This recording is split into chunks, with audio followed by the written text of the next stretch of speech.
Hello guys, for today's video guys, grabe good no. So adto ta sa Surga mag-travel ta guys kay magpa-check up ta sa ahong bayaw guys. So inana gid no kinabuhi no bisan wa tay kwarta ni ka pa-check up. Hala magpa-check up guys kay kailangan nato magpakabuhi. Nianing kalibutan bisan nagkalisod na no kay naatay gipang buhi abo nagkita gyud mahimong breadwinner in life. So sa atong pamilya so kailangan gyud nato mo survive bisag 50-50 na no.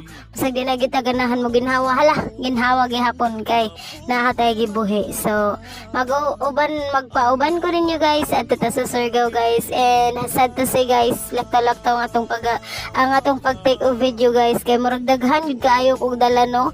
Magdala pa ko sa akong bata, magdala kog bugat kayong bag ba guys unya na nakasulod ang among mga baro guys kay mag-overnight daw mi didto guys.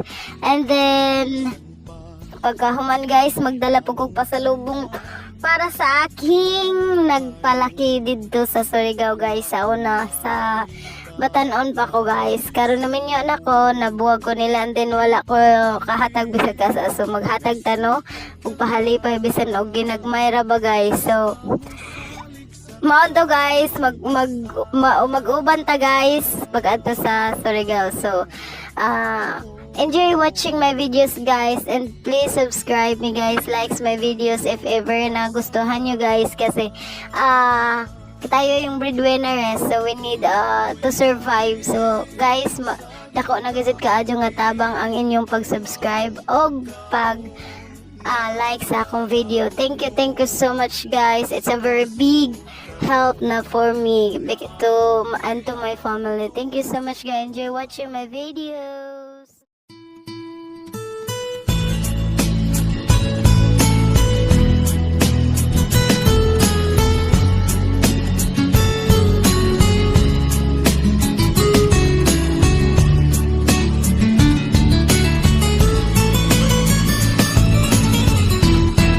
Sukad pa sa una, ako nangandoy nga makahawas sa kalisod sa panginabuhi.